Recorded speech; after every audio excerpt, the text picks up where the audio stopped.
Students, आज का हमारा वीडियो है on a very important name reaction called Beckmann rearrangement and fragmentation. So video को स्टार्ट करने से पहले मैं तुम्हें बता दूं कि पूरी वीडियो का पीडीएफ वर्जन का लिंक तुम्हें डिस्क्रिप्शन या कमेंट बॉक्स में मिल जाएगा, तुम वहां से डाउनलोड कर सकते हो। स्टार्ट करते हैं। जैसे जैसे हम नेम रिएक्शंस में आगे बढ़ रहे हैं, बहुत सारे मॉलिक्यूल्स का रीअरेंजमेंट या कन्वर्जन कर रहे हैं, तो चीजें थोड़ी कंफ्यूजिंग हो सकती हैं। तो इसलिए बहुत जरूरी है कि तुम टाइम टू टाइम रिवाइज करते रहो और एक चार्ट माइंड में सेट कर लो। यानी कि रीअरेंजमेंट जो हम करने जा रहे हैं या जो हम कर चुके हैं, उसमें तुमने अभी ये किया है migration two electron deficient carbon, nitrogen and oxygen, और इसके अंडर आती हैं ये नेम रिएक्शंस। यानी कि जब कार्बन पे पॉजिटिव चार्ज क्रिएट होता है तो उस पर माइग्रेशन होती है, जब नाइट्रोजन पे पॉजिटिव चार्ज होता है क्रिएट होता है तो उस पर माइग्रेशन होती है, और ऑक्सीजन पे पॉजिटिव चार्ज क्रिएट होगा तो उस पर माइग्रेशन होगी। और उन्हीं पे बेस्ड है ये कुछ नेम रिएक्शंस, जिसमें से कार्बन पर जब पॉजिटिव चार्ज क्रिएट हुआ था तो जो रीअरेंजमेंट थी पिनाकोल, वेगनर एंड डेमजनोव, वो हम कर चुके हैं, तुम फॉलो कर सकते हो। और आज का हमारा टॉपिक है बेकमैन रीअरेंजमेंट, जिसमें नाइट्रोजन पे पॉजिटिव चार्ज क्रिएट हो रहा है और नाइट्रोजन पर माइग्रेशन होगी। तो आज हम बेकमैन रीअरेंजमेंट को डिटेल में पढ़ेंगे with so many different type of examples. ठीक है, उसके अलावा हॉफमैन, कर्टियस और स्किमिट भी हम इसी कैटेगरी में करेंगे।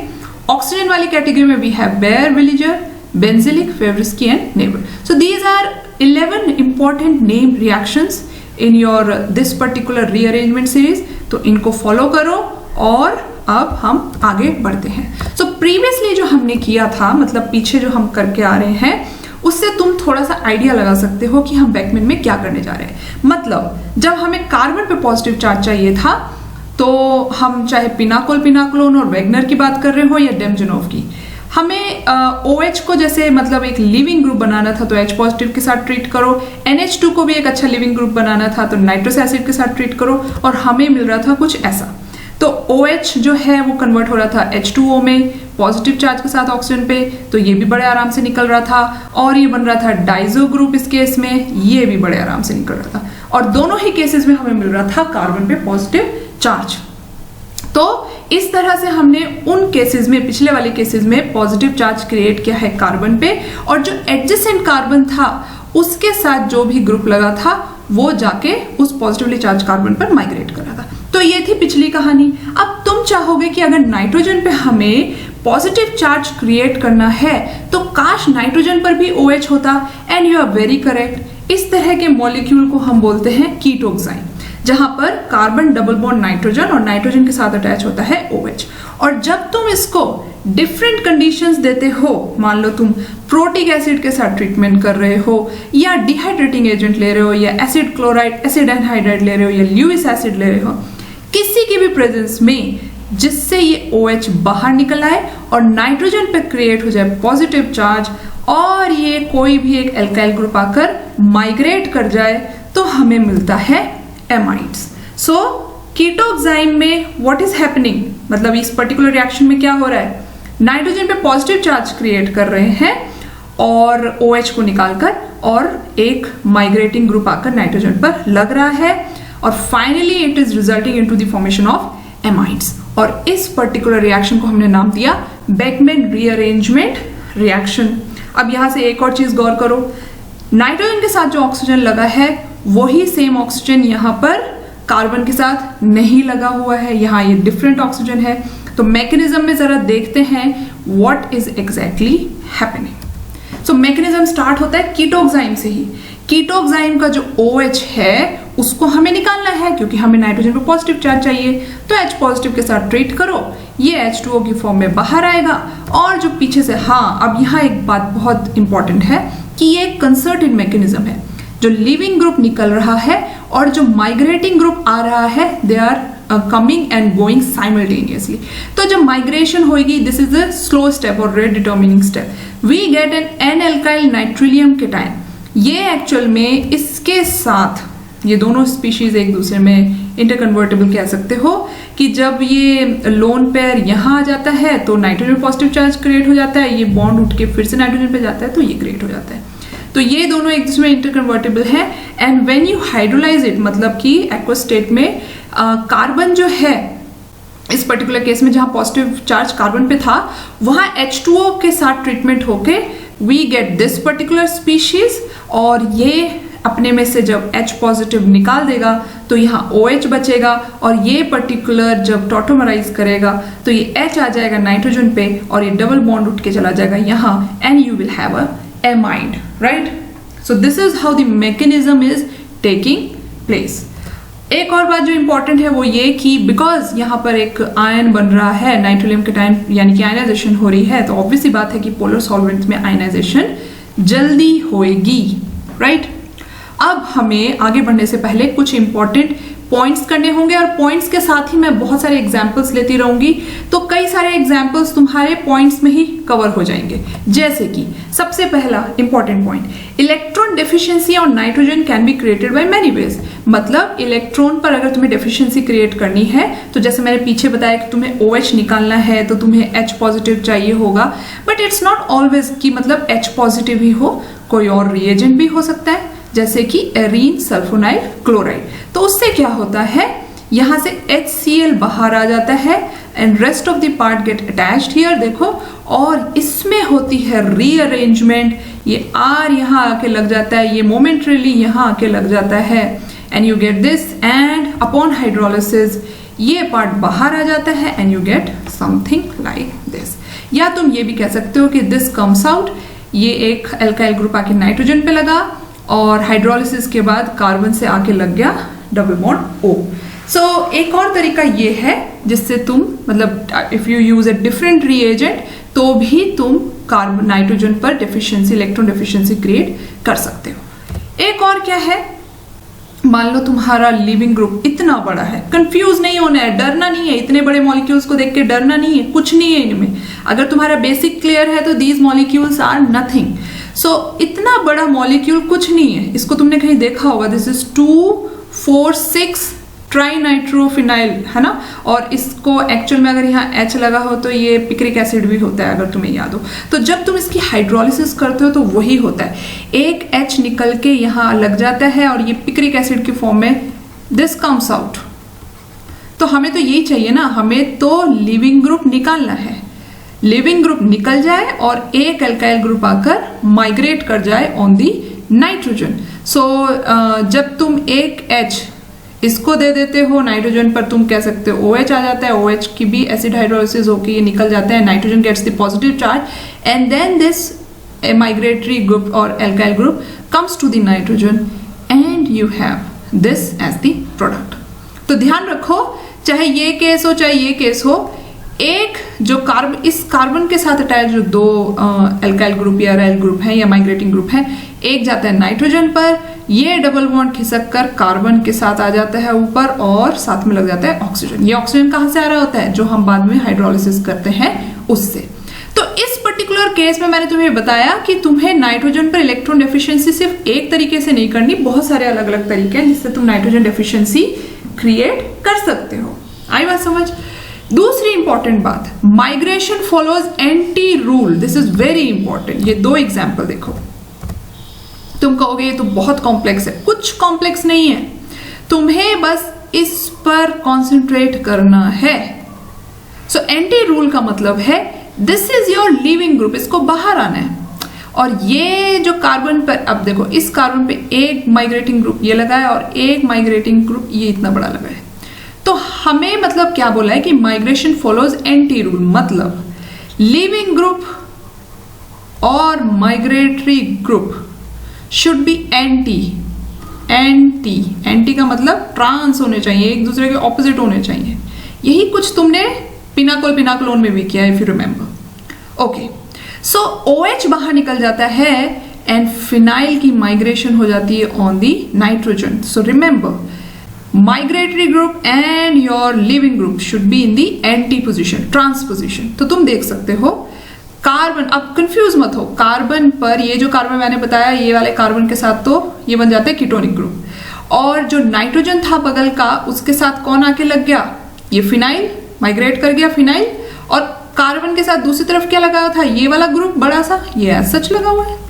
तो क्या कंफ्यूजन है? और ये चीज हो रही है PCl5 के प्रेजेंस में। तो तुम देखो यहाँ रीएजेंट डिफरेंट कर दिया तो तुम कंफ्यूज हो सकते हो। कंफ्यूज नहीं होना है। सबस्ट्रेट में देखो कि अगर तुम्हें इस तरह का कीटोक्साइन मिल रहा है तो तुम इसको बड़े आराम से बेकमैन रीअरेंजमेंट करके सॉल्व कर सकते हो। फिर यहाँ कहोगे ओ गॉड ये कितना बड़ा मॉलिक्यूल, कुछ नहीं है। ये मैंने अभी पीछे बताया, this is a very good leaving group. It will come out, जब ये बाहर आएगा तो इस लिविंग ग्रुप के एंटी कौन है? ये है ना भाई, ये इस तरफ को है, ये इस तरफ ऑपोजिट डायरेक्शन में। सो this will come here and you have this. So carbon पे जो ये ब्रोमोफिनाइल लगा हुआ था ये एज सच लगा है, ये डबल बॉन्डेड कार्बन बन गया कीटोन, नाइट्रोजन का बन गया NH और नाइट्रोजन पे आके लग गया ये वाला माइग्रेटरी ग्रुप यानी कि C6H5। आगे बढ़ते हैं। Another very important thing is anchimeric assistance. होता क्या है, मान लो जो माइग्रेटरी ग्रुप आके नाइट्रोजन पे लगना है वो एराइल है, फिनाइल ग्रुप है तुम कह सकते हो। तो उस पर अगर इलेक्ट्रॉन डोनेटिंग या विड्रॉइंग ग्रुप लग गया तब क्या होगा? रेट बढ़ेगा घटेगा, क्या होगा? रिएक्शन पे कोई फर्क पड़ेगा या नहीं पड़ेगा? तो याद रखो पहली बात जो मैंने अभी पीछे भी बोली कि जो तुम्हारा मैकेनिज्म है वो कंसर्टेड मैकेनिज्म है। उसमें माइग्रेटरी ग्रुप का आना और लिगेंड का लिविंग ग्रुप का बाहर निकलना दोनों साइमल्टेनियसली होते हैं। और वहां पर ये एक टर्म यूज होता है एंकीमेरिक असिस्टेंस, जिसमें क्या होता है कि ये मान लो लिविंग ग्रुप है और ये माइग्रेटरी ग्रुप है जिसको आके यहाँ बॉन्ड बनाना है। तो ऑब्वियस सी बात है इसको अपने इलेक्ट्रॉन यहाँ पर डोनेट करने हैं या कह सकते हो एक बॉन्डिंग फॉर्म करनी है। तो माइग्रेटरी ग्रुप पर इलेक्ट्रॉन डोनेटिंग ग्रुप लगा होगा तो ये काम आसानी से होगा, और विड्रॉइंग ग्रुप लगा होगा तो वो तो इलेक्ट्रॉन क्लाउड को अपनी तरफ खींच लेगा ना, तब तो यहाँ पर बॉन्डिंग बनना थोड़ा मुश्किल हो जाएगा। तो यस, इलेक्ट्रॉन डोनेटिंग ग्रुप की प्रेजेंस में on the migrating aryl group जो रेट ऑफ रिएक्शन है वो एक्सक्लरेट कर जाता है, जिसको हम एंकीमेरिक असिस्टेंस भी कहते हैं, which helps in better donation of electron cloud for the removal of the leaving group. क्योंकि जब इलेक्ट्रॉन क्लाउड इधर आएंगे तभी तो ये बाहर निकलने की कोशिश करेगा। ठीक है, सो इस पर्टिकुलर पॉइंट से मैं यही कह रही हूं कि electron donating group on the migrating aryl has a accelerating effect, right. Another important point, in the presence of protic acids, sin and anti are interconvertible. अभी पीछे बताया कि एंटी जो प्रोडक्ट है वो रिजल्ट होता है, मतलब कि तुम्हारे माइग्रेटिंग और लिविंग ग्रुप का एंटी होना जरूरी है। बट कई बार हमेशा तुम्हारे सामने एक जैसी सिचुएशन नहीं होती। अगर प्रोटिक एसिड है और ये जो ग्रुप लगे हैं migrating group, if they are alkyl, मतलब एराइल नहीं एल्काइल है, अगर ये दोनों कंडीशन फुलफिल हो रही हैं तो कई बार उल्टा हो जाता है। सिन और एंटी, मतलब एंटी तो बनता ही है, सिन भी बन जाता है। कैसे? ये जो H पॉजिटिव है ये ऑक्सीजन के लोन पेयर को इस पर अटैक करना चाहिए था और ये निकलना चाहिए था, लेकिन देखो यहाँ क्या हुआ, बजाय कि ये lone pair H positive pay attack कर रहे हैं और ये वाटर बाहर आ रहा है, ये डबल बॉन्ड इस पर अटैक कर रहा है। ऐसे भी तो हो सकता है ना। हाँ, तो जब ये डबल बॉन्ड अटैक करेगा H तो आके नाइट्रोजन पे लग जाएगा, लेकिन पॉजिटिव चार्ज आएगा कार्बन पे। अब ये और ये आपस में इंटरकन्वर्टेबल है, मतलब ये OH नीचे ऊपर हो रहा है। अब अगर ये ऊपर पहुंच गया तो ये H अगर निकल जाएगा तो हमें मिलेगा कुछ ऐसा। तो यहां पर तुम्हारे OH के एंटी कौन था? R', लेकिन यहां पर OH के एंटी अब R है, या कह सकते हो कि R' और OH अब एक दूसरे के सिन हो गए या सिस पोजीशन पर आ गए। तो क्या कहने का मतलब है यहां से कि जब तुम्हारी इस तरह की कोई कंडीशन हो कि तुम्हारे माइग्रेटिंग ग्रुप एल्काइल ग्रुप्स हैं और साथ में प्रोटिक एसिड यूज कर रहे हो, तो कई बार हमारे पास मिक्सचर ऑफ प्रोडक्ट्स बन जाते हैं। एंटी तो बनता ही है, सिन भी बन जाता है in a considerable amount. And the last point, very important, migrating group. अगर मान लो माइग्रेटिंग ग्रुप पर जो कार्बन है वो कायरल कार्बन है, तो उसकी जो कॉन्फ़िगरेशन है वो एज सच रहेगी, मतलब retention of configuration will be there. So retention of configuration of carbon of migrating group मतलब उसकी कॉन्फ़िगरेशन में कोई चेंज नहीं आएगा। This is very important. कई बार तुम्हारे सामने बहुत कॉम्प्लेक्स केसेस आ जाते हैं, बहुत कॉम्प्लेक्स मॉलिक्यूल्स आ जाते हैं और तुम्हें लगता है हे भगवान इसको कैसे करें। कुछ नहीं करना है, उसकी जो भी कॉन्फ़िगरेशन है उसको एज सच प्रोडक्ट में फाइंड आउट करना है। तुम्हारे सामने 4 ऑप्शंस आएंगे, वो वाला केस देखो जहां पर कॉन्फ़िगरेशन तो एटलीस्ट एज सच हो। ठीक है, इतनी नॉलेज के बाद तुम अब कुछ एग्जाम्पल्स बेकमैन रीअरेंजमेंट के ट्राई कर सकते हो। So I am going to start with this particular molecule. डरने की घबराने की कोई जरूरत नहीं है, कुछ नहीं है इस मॉलिक्यूल में। अगर तुम्हें लग रहा है कि बहुत कॉम्प्लेक्स मॉलिक्यूल है, नहीं, कुछ नहीं है। ये देखो, मैं अब इसको आगे ये सब बना दूंगी, तुम कहोगे अब मुझे तो कुछ नहीं आ रहा। नहीं, देखो, ये एरीन सल्फोनाइल क्लोराइड पीछे किया था, हाँ, तो H और Cl निकाल के पहले तो ये वाला पार्ट इसके साथ जोड़ के ये आ गया, और पीछे मैंने बताया कि ये भी एक अच्छा लिविंग ग्रुप है, तो ये बाहर निकल जाएगा। इसको तो बाहर निकलना है। ये जो बाहर निकलेगा कंसर्टेड मैकेनिज्म से माइग्रेटिंग ग्रुप को नाइट्रोजन पे आना है, बॉन्ड बनाना है। अब जरा देखो, मैंने जो इस कार्बन के साथ जो 2 कार्बन लगे थे, ये दोनों ही तो माइग्रेटिंग ग्रुप हो सकते हैं, है कि नहीं? या तो ये रेड बॉल या ग्रीन बॉल। इनको मैंने तुम्हारे क्लैरिफाई करने के लिए इनको ऐसा कलर्ड बनाया है। तो कौन सा आगे का नाइट्रोजन से अटैच होगा? ऑब्वियसली जो एंटी पोजीशन पे यानी ट्रांस पोजीशन पर है। तो ये वाला बॉन्ड यहां से कार्बन से हट के नाइट्रोजन पे लग गया। ये देखो, ये लग गया, ओके। अब कार्बन का तो वो बॉन्ड हट गया, तो कार्बन पे तो पॉजिटिव चार्ज आ गया। नाइट्रोजन खुश है भाई, नाइट्रोजन को तो अपने 3 बॉन्ड जो हैं वो हैं और अपना लोन पेयर भी है, तो नाइट्रोजन इज हैप्पी। पर कार्बन पे तो पॉजिटिव चार्ज आया, तो उसकी हाइड्रोलिसिस से क्या हुआ? कार्बन डबल बॉन्ड O, जो हमने पीछे किया। ठीक है, कुछ भी मैं अलग से नहीं बता रही हूं, और ये फिर मैंने पूरा मॉलिक्यूल बना दिया। तो व्हाट इज हैपनिंग इज कि चाहे कितना ही कॉम्प्लेक्स केस क्यों ना हो, तुम्हें उस रिंग या उस पार्ट पे कॉन्सेंट्रेट करना है जहां पर तुम्हारा ये कीटोक्साइम ग्रुप लगा हुआ है, and rest of the molecule would remain same. पहली बात। दूसरी बात, यहाँ 6 मेंबर्ड रिंग था, यहाँ पर 7 मेंबर्ड रिंग हो गया। तुम देख सकते हो कि पहले कार्बन तो देखो रिंग का पार्ट था, लेकिन नाइट्रोजन तो नहीं था। सो अब इस रिंग में क्या हो रहा है? Nitrogen is also becoming a part of ring. So तभी तो ये रिंग जो है एक्सपैंड की है। तो यहां से तुम ऐसे भी याद रख सकते हो कि डबली बॉन्डेड नाइट्रोजन के साथ जो OH लगा हुआ था, मतलब ये जो कार्बन और नाइट्रोजन के बीच का बॉन्ड है वो तो सिंगल हो जाता है, और कार्बन के साथ आके लग जाता है डबल बॉन्ड O, और रिंग का साइज बढ़ जाता है। मतलब nitrogen becomes the part of the ring. आई बात समझ? ओके, आगे बढ़ते हैं। ये वाला एग्जाम्पल देखो, जो ऊपर करोगे वही तो नीचे करोगे। अब SiPO4 क्या दे रहा है? H पॉजिटिव दे रहा है, ये आ गया जी, ये बाहर निकल जाएगा, नाइट्रोजन में पॉजिटिव चार्ज, ये बॉन्ड टूट के यहां आया, ये बॉन्ड यहां से ऐसे जुड़ जाएगा। ठीक है जी, कार्बन पे पॉजिटिव चार्ज आएगा, कार्बन पे पॉजिटिव चार्ज आया, हाइड्रोलिसिस हुई, कार्बन बन गया double bond O।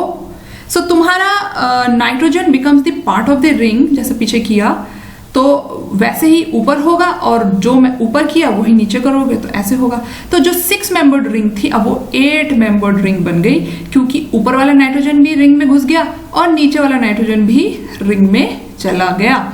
And rest of the part को तुम्हें टच नहीं करना है, तो ये वाला भी मॉलिक्यूल सॉल्व हो गया। ये कर लोगे? हाँ, ये तो तुम ही करोगे।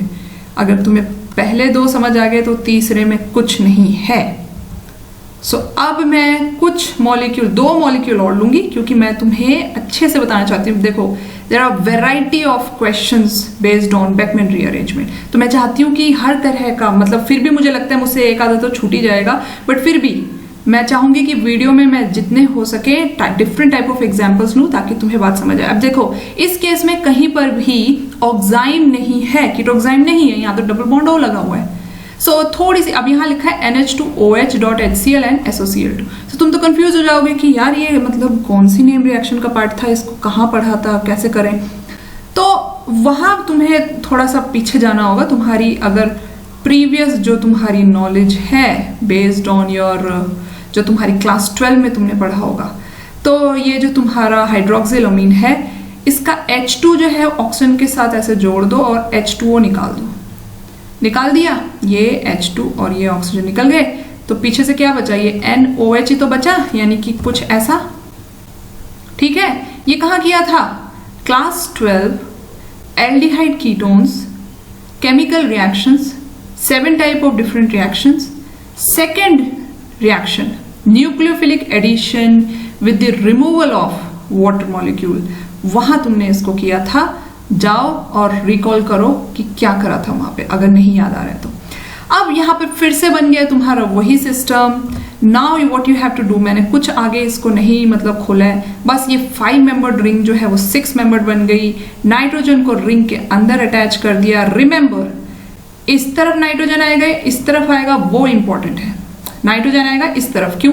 क्योंकि ये कार्बन जाके इसके साथ बॉन्ड बनाएगा, तो नाइट्रोजन को इस तरफ लिखोगे, इस तरफ नहीं। ये देखो, ये भी इंपॉर्टेंट है, मतलब कीटोनिक ग्रुप के उस तरफ नाइट्रोजन लिखा जाएगा या कीटोनिक ग्रुप के इस तरफ नाइट्रोजन लिखा जाएगा, उस पर भी ध्यान देना है। और वो इस चीज पे बेस्ड है कि तुम्हारा माइग्रेटिंग ग्रुप जो है वो एंटी होना चाहिए लिविंग ग्रुप के। समझ आई बात? तो ये बन गया 5 मेंबर्ड से 6 मेंबर्ड, ये बन गया तुम्हारा एमाइड। बाकी पूरे रिंग का हमने कुछ नहीं किया, बाकी जो इसकी कॉन्फ़िगरेशन थी उसमें कुछ चेंज नहीं आया, कुछ नहीं हुआ। समझ आई बात? ओके, ये था 4th example.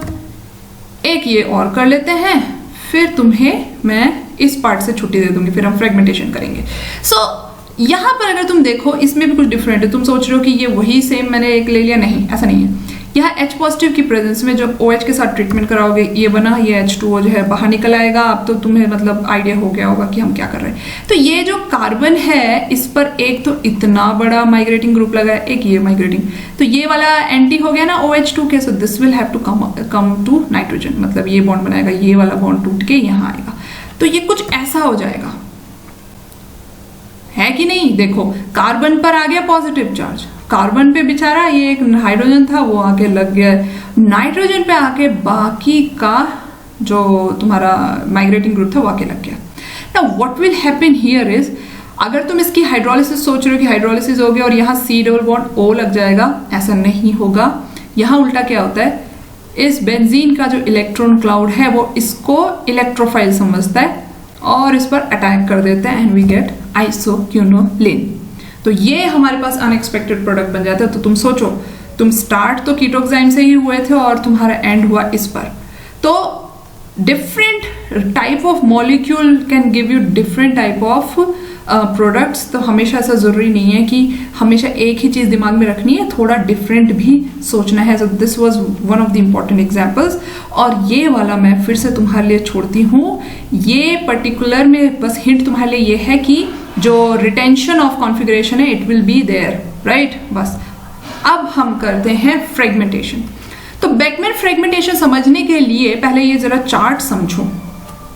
So what happens is, अगर तुम ये पर्टिकुलर देखो भाई, ये तुम्हारा रिएजेंट, ये तुम्हारा सबस्ट्रेट है। बेकमैन रिएजेंट में क्या हो रहा था, रीअरेंजमेंट में ये नाइट्रोजन रिंग का पार्ट बन जाता है, and you have this nitrogen NH। यहाँ लिखो, यहाँ लिखो, कोई प्रॉब्लम नहीं है, क्योंकि ये दोनों कार्बन जो है वो सेम टाइप है। बट हाँ, तुम्हें पता होना चाहिए कि इस OH के एंटी ये वाला कार्बन है, तो ये माइग्रेट करेगा।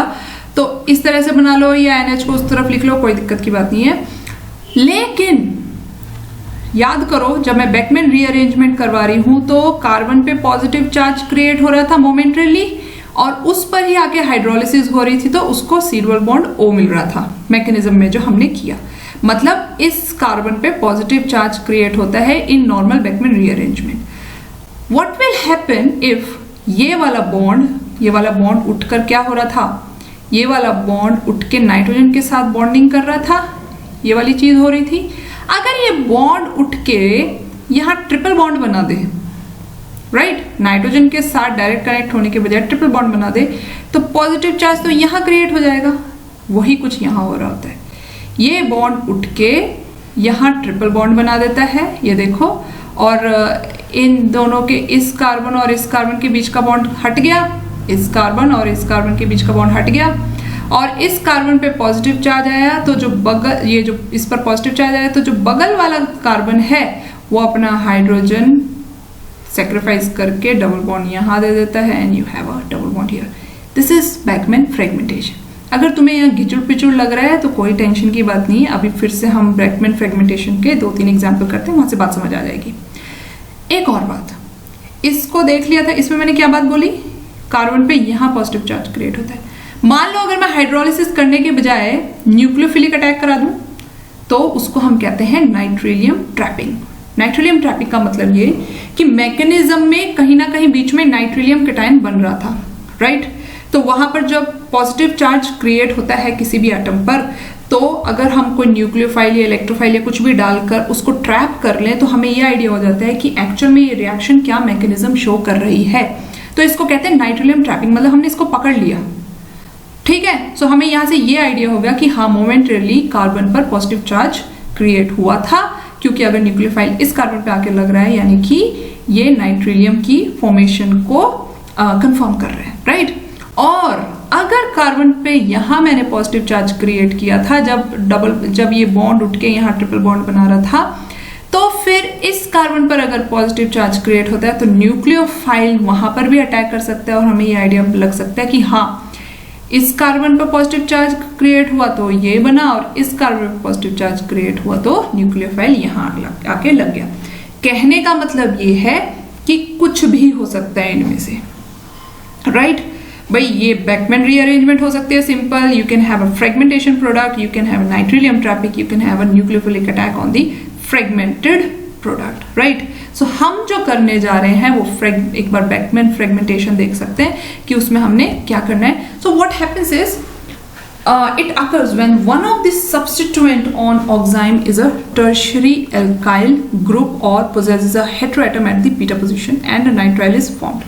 तो तुम्हें ये डाउट होना चाहिए कि क्यों ऐसा हुआ कि वो बॉन्ड टूट के नाइट्राइल ग्रुप क्यों बना रहा है, साइनाइड ग्रुप क्यों बना रहा है, मतलब क्यों बेकमैन से डिफरेंट कुछ एबनॉर्मल कर रहा है।